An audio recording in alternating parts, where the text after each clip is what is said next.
आप exam tour देख रहे हैं। आपसे बता दें, मेरे साथ संदीप सौरभ जी विधायक हैं और हमेशा से युवाओं की आवाज उठाते हैं। जब महागठबंधन में सत्ता में थे उस समय भी प्रखरता से आवाज उठाते थे और आज विपक्ष में है तब भी आप लोगों के लिए आवाज उठाते हैं। बहुत सारा आप लोगों का क्वेरीज था कि खासकर इनसे इंटरव्यू किया जाए। आपका स्वागत है एग्जाम टूर। बहुत बहुत कल विद्यार्थी के साथ जिस तरीका से विद्यार्थी शांतिपूर्ण तरीका से गए थे कि मांग को स्वीकार किया जाए, चाहे बीपीएससी अध्यक्ष मिले या शिक्षा विभाग के कोई प्रशासन मिले, लेकिन कोई नहीं मिले।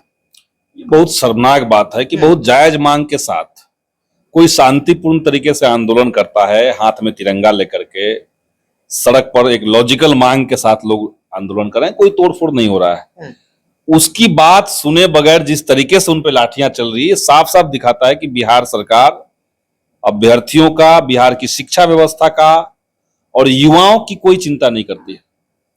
इनको चिंता है तो अपनी कुर्सी से चिपके रहने की, किसी तरीके से सरकार चलाते रहने की, लेकिन नीचे क्या हो रहा है, देश के युवा, बिहार के युवा क्या झेल रहे हैं, इनसे मतलब नहीं है। टीआरई 1 और टीआरई 2 दोनों परीक्षाओं में जो गलतियां हुई हैं, वो चाहे डोमिसाइल न देकर के गलती की गई हो, वो चाहे एक अभ्यर्थियों को 2 जगह पे 3 जगह पे रिजल्ट दिया गया, तो या पारदर्शिता की कई जगह पे कमी रही, तो इस तरह की कमियों को दूर करने के बजाय आप उनकी बात ही नहीं सुन रहे, उन पे लाठियां चला दे रहे हैं। तो यही भाजपा जदयू सरकार का चरित्र है। कल भी पूर्णिया से 7-8 विद्यार्थी को नोटिस दिया गया कि आपका मार्क्स उस लेवल का नहीं है, शैक्षणिक और प्रशैक्षणिक योग्यता सही नहीं है। आखिरकार तो बहाली कैसे हो जा रही है, केवल डाटा का क्या? देखिए, माने पहले अभ्यर्थियों को परीक्षा लिया गया, अब जो डॉक्यूमेंट जिन लोगों ने सबमिट किया उस समय उसका ठीक से जांच नहीं किया गया, कॉल लेटर सबको दिया गया, परीक्षा हुई, रिजल्ट हुआ, ज्वाइनिंग हो गया जी। और तब आपको याद आया कि नहीं, हमको अब डीवी करना है, अब आप डॉक्यूमेंट वेरिफिकेशन करने चले हैं। इसके चलते हुआ ये कि पहले आपने 1,20,000 बहाली निकाली, 1,09,000 आपने रिजल्ट दिया, उसमें से फाइनल ज्वाइनिंग होते होते अंत में 80,000 लोग आ जा रहे हैं, 90,000 लोग आ जा रहे हैं। तो माने आप 40,000 सीट बचा ले रहे हैं और उसके बाद भी लगातार डॉक्यूमेंट की गलती, गड़बड़ी के चलते लोग की नौकरी जा रही है। तो आप असल बहाली किए कितना? आपने अनाउंस बहुत किया कि हम रोजगार दे रहे हैं, हम टीचर भर दे रहे हैं, लेकिन असल बहाली आपने कम की है। तो नियत में कहीं ना कहीं खोट है, यही दिखता है। जब टीआरई 1 की भर्ती निकली गई थी उस समय आप भी जाकर बातचीत किए कि इसमें सुधार होना चाहिए, टीआरई 2 में भी आप बातचीत किए, सत्ता में उस समय थे, आखिरकार कहां बातचीत नहीं बन पाई? देखिए, हमने केवल बातचीत नहीं की थी, उस समय बातचीत करने के लिए हमारे माननीय शिक्षा मंत्री जो थे उन्होंने भी सुझाव दिए। उनके भी सुझावों को अगर अधिकारी नहीं सुन रहा है, और ये कोई नया, माने कोई नई बात नहीं है, कोई नया ट्रेंड नहीं है, ये बिहार में शासन व्यवस्था चलाने का जो नीतीश कुमार का तरीका है, नीतीश कुमार जी जिस तरीके से शासन चलाते हैं उसमें सरकार की जवाबदेही कम और पदाधिकारियों अधिकारियों की मनमानी ज्यादा, यही होता है। आपने देखा कि किस तरीके से जब टीआरई 1 चल रहा था उसी समय शिक्षा मंत्री और अपर मुख्य सचिव में बवाल हुआ जी। और उसमें सरकार का कोई पॉजिटिव हस्तक्षेप नहीं हो रहा था, सत्ता का कोई हस्तक्षेप नहीं, सब लोग जाकर के खड़े हो गए एक अधिकारी के गलत निर्णयों के साथ। और हम लोग लगातार दबाव बना करके, वो तो कई सारी चीजें हम लोगों ने ठीक करवाई, कुछ जगह पे सफल हुए, नहीं तो मनमानापन चल रहा है बिहार में।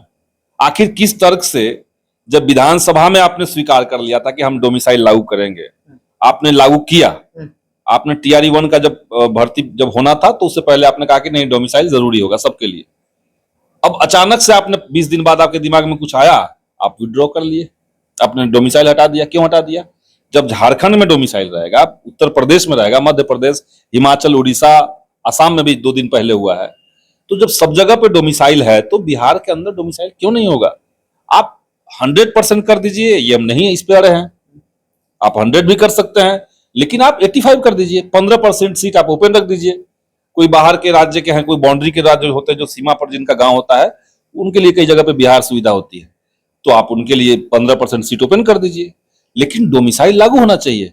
तो बिना कोई लॉजिक के अगर कोई सरकार सोचेगी, कुछ भी करेगी, तो ऐसे ही होता है। आखिरकार क्या हो रहा है? अभी तक चूंकि पिछला बार आप लगातार मिल भी रहे थे शिक्षा मंत्री से या अधिकारी से मिल रहे थे, कल के मैटर के बाद आप किसी से बातचीत किए? नहीं, अभी तो किसी से मेरी बात नहीं हुई, तो मैटर देख ही रहे हैं जी। और ये सारे मैटर कोई नए मैटर नहीं कि अभी के शिक्षा मंत्री से मिल लेंगे तो हो जाएगा। इन सारे मैटर्स को जब हम मुख्यमंत्री तक पहुंचा चुके हैं, क्या मुख्यमंत्री आश्वासन दिए थे? मुख्यमंत्री सचिवालय तक, वो शिक्षा विभाग को कहते हैं कि हम उनसे बात करेंगे, और अंत में जाकर के एक पदाधिकारी एक अधिकारी के ऊपर सारी बातें टिक जाती हैं। तो अफसरशाही इस कदर हावी है बिहार के अंदर, और ये सारे डिपार्टमेंट में। आप देखिए, ऊर्जा विभाग का भी मामला सामने आया, वहां के जो आईएएस थे उनके कैसे कारनामे हैं, और इस तरह की नीतियां लगातार बिहार में बनी हैं। अब पूरे बिहार में सारे कस्टमर्स को आपने अचानक से कह दिया कि भाई हम स्मार्ट मीटर लगाएंगे। क्यों कहा? क्योंकि स्मार्ट मीटर बनाने वाली जो एजेंसी है, स्मार्ट मीटर लगाने के लिए अलग अलग जिलों में जो आपने एजेंसी तय कर दिया है, बीच में 4 एजेंसी और है, ये सब लोगों ने एक जगह पे पैसा पहुंचाया, वहां से नीतियां बन गई। आपकी ये चिंता नहीं हुई कि बिहार के जो गरीब लोग हैं उनको स्मार्ट मीटर से क्या क्या झेलना पड़ रहा है। 4 गुना ज्यादा बिल आ रहा है। लेकिन एक आईएएस अधिकारी, सरकार को इस पर जवाब नहीं देना है। जब सदन चलेगा हम लोग आवाज उठाएंगे, विपक्ष के सारे भाजपा जदयू के लोग बेंच कुर्सी पीट करके कहेंगे कि नहीं बहुत बढ़िया हो रहा है, बहुत बढ़िया हो रहा है। लेकिन ये एक अधिकारी की इच्छा से हो रहा है। तो इस तरह के कई सारे कानून बिहार में चल रहे हैं जो एक आदमी या 2 आदमी के अधिकार से हो रहा है, और वो व्यक्ति को जनता ने चुना नहीं है, वो मंत्री नहीं है, वो मुख्यमंत्री नहीं है, वो आईएएस, वो कोई अधिकारी है। तो ये जो पैटर्न बिहार में बना हुआ है, इसको चेंज करना चाहिए। हमें लगता है कि ये बहुत ही घातक, अलोकतांत्रिक है, और माने जनता का इसमें कोई रोल नहीं है, जनता इसमें कंसर्न में नहीं है, प्राथमिकता में नहीं है। वो अभ्यर्थियों के मामले में भी है, वो आम जनता के मामले में भी है, वो किसान मजदूरों के मामले में भी है। क्या फिर विधानसभा में उसी तरीका से प्रखरता के साथ आप आवाज उठाइएगा?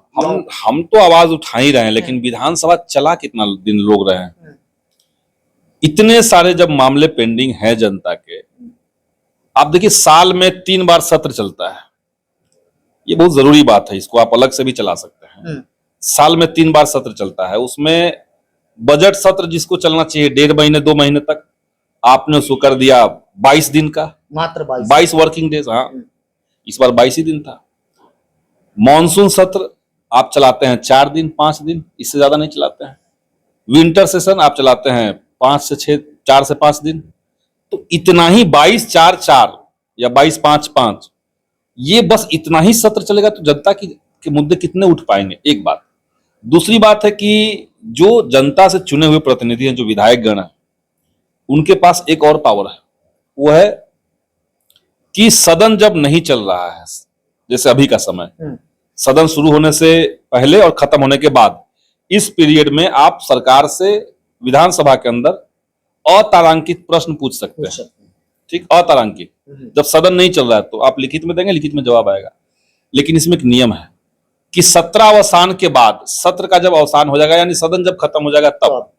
लेकिन होता क्या है, सत्र जब खत्म, जैसे सत्र अभी सरकार के नजर में अभी सत्र खत्म नहीं हुआ, क्योंकि अगले सत्र से 5 दिन पहले सत्र अवसान, पिछला सत्र के अवसान का लेटर जारी होगा। यानी अभी सत्र वाला पीरियड चल रहा है, आप सत्र खत्म हुए उसी समय कह देते कि भाई सेशन खत्म हो गया, अब अतारांकित सवाल का समय आ गया, लिखित सवाल पूछते हैं। तो लेकिन अगले सत्र तक ये अवसान करते हैं, तब तक नया सत्र का नोटिस आ जाता है। ये ताकि जनता के सवालों का कम फेस करना पड़े, और तब भी हम लोग मौका निकाल करके दुनिया भर के सवाल तो कर ही देते हैं, पूछ ही देते हैं। लेकिन बहुत सारे विद्यार्थी ये भी आरोप लगा, आप लोग तो हमेशा सवाल उठाते हैं, लेकिन विपक्ष के नेता इस पर नहीं कुछ बोलते हैं। ये विद्यार्थी का बहुत समस्या है। नहीं, विपक्ष के नेता बोलते हैं, हम लोग विपक्ष के नेता आप बोलते हैं, लेकिन उन लोगों का कहना है तेजस्वी यादव जी या बड़े बड़े जो नेता हैं वो लोग नहीं बोल पाते हैं। आप तो हमेशा उठाते हैं, सत्ता में तेजस्वी जी ने भी अपने लेवल पे, जब वो डिप्टी सीएम थे, तो उन्होंने काफी चीजों को एग्जीक्यूट किया, और कई सारी चीजों पे कॉन्फ्लिक्ट ज्यादा हुआ, जैसे डोमिसाइल वाले पे, तो भी सरकार में तो बने रहे। हाँ, तो मान लिया सरकार एक समझदारी पे चलती है। आप हर डिसएग्रीमेंट पे सरकार तोड़ने लगेंगे तो कोई सरकार चल ही नहीं पाएगी, कोई सरकार नहीं चल पाएगी। तो उस समय का बड़ा मोटिव था कि भाई बिहार के अंदर, देश के अंदर जिस तरीके का एक अनडेमोक्रेटिक, फासिस्ट और युवा विरोधी सरकार चल रही है भाजपा की, उसको परास्त करना है। कम्युनल माहौल देश भर में खराब हो रहा है, तो ये सब को टारगेट करके महागठबंधन थी। तो इसलिए अब डोमिसाइल पे या एक कैंडिडेट का 3 कैंडिडेट वाले मामले पे, आप हर मामले पे आप सरकार से समर्थन वापस लेंगे तो कोई भी सरकार कैसे चलेगी? इंडिया गठबंधन थी, उस समय चला, लेकिन नहीं चलाना था नीतीश जी को, अपना चले गए। बहुत बहुत धन्यवाद। ठीक है।